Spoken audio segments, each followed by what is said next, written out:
couple days to look at Evansville. What are you seeing on tape? They're an older team. Certainly can swing the bat well, and those two things kind of go hand in hand. They've got a lot of players that have been there for a while and have accumulated some reps. And then also, pitching, it kind of starts with, their lefty was conference pitcher of the year as a freshman for being a freshman.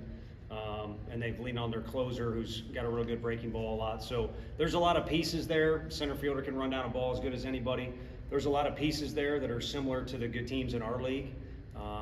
And the one way they've done it, I've known Wes or Coach Carroll for a long time. He's always been real good at kind of running around, beating the bushes, and finding guys that he knows are going to develop into something even better than they already are. And so that's kind of been the makeup of that team, is there's a lot of guys who have developed and become even better than they are. And all together it makes for, a really good team. I was going to ask you, do they remind you of any SEC clubs that you faced this year? A little bit of Kentucky with the well-balanced offense.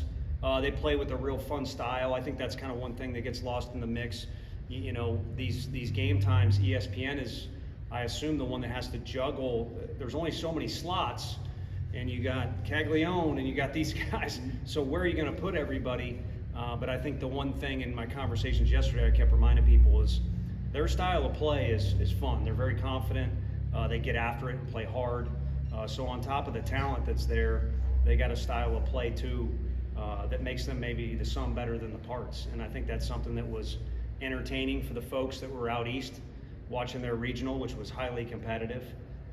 And then again, something that's kind of been their engine to help them go. So, off the bat, just kind of that team would be one that sticks out. I'm sure there's other similarities in certain categories. Tony, were you hoping for the later starts, or what about the day games, the first two at least? No, like I said, honestly, what we wanted was to play on Friday, and I'm sure all of our guys, that's the coaching staff, all the guys will take extra rest if they can have it, but it helps you kind of stay in a rhythm a little bit. We were able to replicate our week we did last week, this week, without the travel back from Hoover. So to us, it was good to play on Friday. And again, we know exactly what's going on with what games are out there. I mean, there's some exciting matchups, and so everybody's got to kind of go somewhere.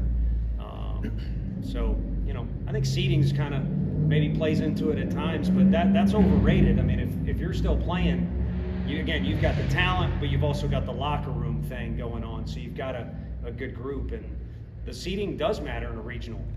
Because there's 1, 2, 3, 4, and they sort it out, and it can affect pitching and things like that. But this weekend, all it is a series. It's either a road series or a home series, but either way, it's a series against two great teams at all the sites. And we're just blessed that we're playing at home here. We'll play whatever time. Our fans will show out. I mean, it'll be we got Friday to worry about, but it'll be like a football Saturday around here at 11. Only difference is I won't get to have fun. We'll have to work. So again, happy to be on our field, happy to be playing on Friday, but once the first pitch is thrown, like all the other sites, it's going to be two teams hooking it up. No, every year is different, but the experience for some of these veterans and regionals and supers and even Omaha, does that help at this time of the year for this team? Yeah, I do. I think even, like Billy's kind of been a part of it from a different angle. Some other guys are like that too. Cannon, you kind of see what it looks like, and you know how to navigate through situations a little better if you have experienced them. But I think really for the dugout and the whole, from our side, you lean so heavily on our preparation from our league, from being in Hoover, and then last weekend, it's different. It's different. Even though you just got done with the conference tournament, the regional is different. The NCAA now is running it instead of the SEC, and there's little subtle differences that you need to get out of your comfort zone and adjust to. And I'm a big routine guy. I want our guys to have routines, but you're going to have to adjust them this time of year to things that are a little quirky because it is the NCAA tournament. A lot of talk on the outside about them being a number 4 seed and making it to the Super Regional. What's been your message to the players this week to make sure that they don't try and look past the team that is perceived as a 4 seed? Yeah, I mean, I fortunately that noise doesn't get to me. Like I said, at this point, the seeding doesn't matter. You're either good enough to be at this spot or you're not, and you don't get any extra credit. We're not alternating sites. You don't get to be home team the whole weekend. It's whether you're on your field or not. So that's the benefit we see as it relates to the matchup. But they know what a hostile environment looks like from where they just came from. That's one of the more fun, environments really in all of college baseball. And then, to me, I'm just ready to get on and play a series, because last week it was the opposite. What about being this seed or that seed for us? And, again, to me, now that the regionals are over where you slate 1, 2, 3, 4, they don't matter. At the start of the tournament, you actually, I think 75% are the top 8. So to me, you either want to be in the top 16, it's a little better to be in the top 8 by percentage. And then after that, you can throw the rest of it out the windows, from what I think. Again, those regionals are not about let's get the very best with the bottom and things like that. It's the regionals, and it's based off travel and things like that. But they went to a very tough place and beat an extremely well-coached team, along with beating another team is pretty dang good too. What do you anticipate to be the toughest part of this Super Regional this weekend? I think controlling the adrenaline and intensity of the whole deal. I think our crowd helps us a ton. You got to get a little cautious though about getting too amped up, and I think our guys handled it great. Again, to me, being the second weekend in a row back home in a playoff environment should help our guys have a vision of what it looks like and how to handle it. But to me, the one negative example from last weekend would be we're in a position to finish or win the regional against a good team on Sunday night in Southern Miss, and our guys were a little too amped up about finish the job or whatever cliche you want to throw out there. And for about 3 or 4 innings, there was a little too much tension. So whether it's try hard or tension or too much adrenaline, those are things that come with the nature of it being a postseason game and playing at home in front of a juiced up crowd. So our guys need to enjoy it because they've worked hard to get here, and then they just need to play ball. After the regional, you said you hope the guys could take some time to appreciate what they've accomplished and soak it in.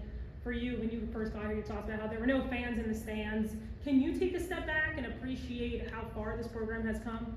Not at this time. I don't think it's easy for me, and maybe it's not even the time. I do think from some of the conversations we had with the TV folks from last weekend is like, where are we now compared to, there have been stages here. I think we've stayed pretty consistent on how we want to approach the game and recruiting and everything else. But when we first got here, we needed to beat down the door, if not kick it down, as far as being competitive in the league and being relevant and getting respect from people and trying to get to the next stage, whether it be a regional or whatever, so our program knows what it's about. And we're far from figuring things out with our facility, recruiting. We want to get better as far as achievements on the field. But we are at a spot now where we feel like we can put all of our effort into being the best program we can be, as opposed to maybe kind of being this wild group of guys when we first got here, of being on a mission just to do everything, keep our jobs, be relevant, be competitive, be somebody that again, gains respect from people that they play.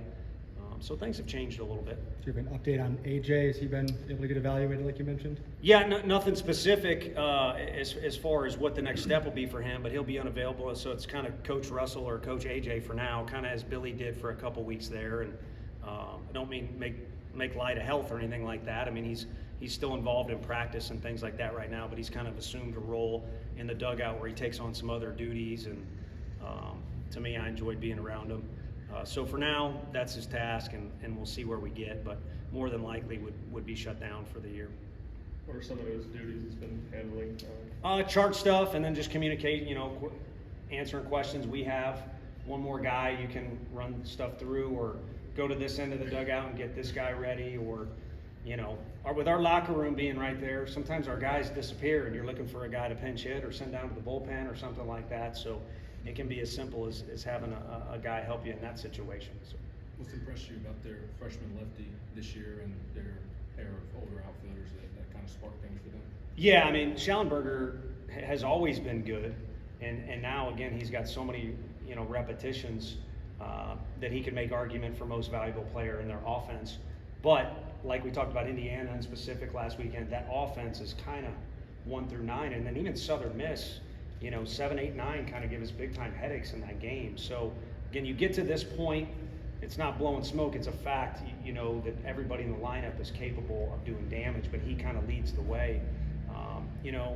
And with Deverman, I mean, he's, for a lefty, you kind of make jokes about quirky lefty and stuff like that. He's about as good of an athlete out there defensively as you're going to find. So, his pitching numbers and the awards, the accolades he got in the league this year speak for themselves on the pitching end. But he also is a guy that's got a good pickoff move, can really field his position, and has some savvy to mix things up a little bit on the mound. So he's got a full arsenal. You kind of Omar, joked. you You got kind it. of joked. Did I go first, Sean?